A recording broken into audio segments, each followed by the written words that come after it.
Bonjour toi, comment vas-tu? As-tu passé une bonne semaine? Aujourd'hui, je vais te parler de quelque chose qui m'est arrivé lorsque j'avais 20 ans. À cette époque, le service militaire était obligatoire. Aussi, je me suis rendu dans le régiment où l'on m'avait affecté.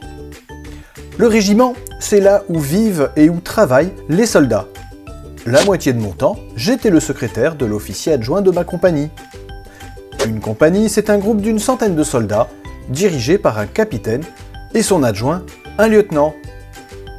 Et comme je savais bien utiliser les vieux ordinateurs de l'époque, on me confia pendant quelques semaines la tâche de remplacer une personne malade dans les bureaux de l'état-major régional à quelques kilomètres du régiment. C'est un endroit où travaillent plein de colonels et de généraux. Alors non, je ne travaillais pas pour un général, loin de là, juste pour un adjudant. Un adjudant, ce n'est pas un officier, comme un lieutenant ou un capitaine, mais ce n'est pas non plus un simple soldat ou un sergent. C'est entre les deux. Il a un peu de pouvoir, mais pas beaucoup. Mon travail était simple. Je devais inscrire dans l'ordinateur des choses qu'on me donnait sur des tonnes de papier. Mais comme je savais bien me débrouiller, mieux que l'adjudant, celui-ci voulut me faire faire autre chose que ce pourquoi on m'avait affecté à ce poste.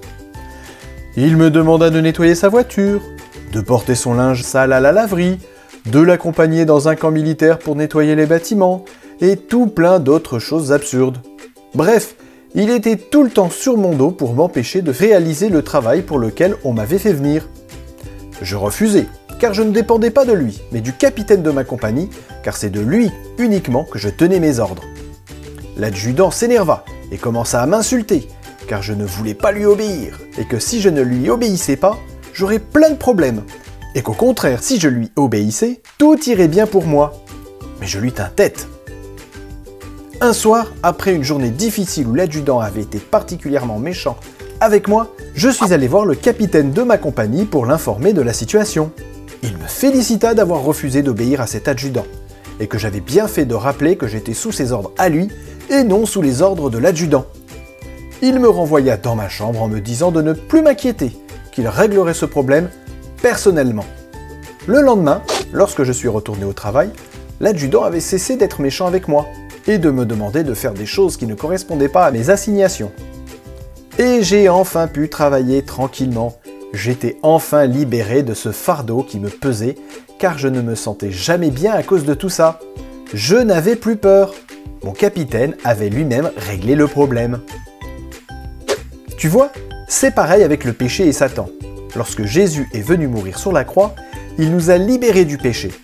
Et bien que nous vivions encore dans un monde où règne le péché, Satan n'a plus de pouvoir sur nous lorsque nous nous confions à Dieu, car il est notre capitaine. Mais pour cela, nous devons toujours résister au péché et aux tentations de Satan en venant sans plus tarder demander à Dieu de nous venir en aide. Car sans lui, nous ne pouvons rien faire. Satan, comme l'adjudant, a plus de pouvoir que nous. Mais nous, avec Dieu notre capitaine, nous avons plus de pouvoir que Satan. Et si le capitaine a su m'aider, alors imagine l'aide que Dieu peut nous apporter.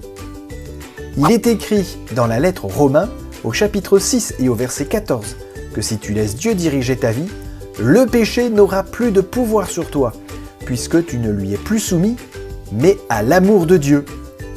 Tu imagines ce que ça veut dire? Oui, avec Dieu, le mal n'a plus aucun pouvoir sur toi, car Dieu ne supporte pas le mal. Il le repousse pour toi et tout devient possible. Alors chaque matin, pense à demander à Dieu de te libérer du péché, du mal, de Satan, et demande-lui de venir vivre toute la journée avec toi, dans ton cœur. Et si dans la journée, tu sens qu'un adjudant vient te suggérer de penser, de dire ou faire quelque chose de mauvais, appelle vite ton capitaine, Dieu, et tu verras combien il te bénira. En fait, pour être en sécurité tout le temps, il faut lui demander à chaque instant de venir en nous. Allez, je te souhaite une belle semaine. Que Dieu te bénisse. À bientôt.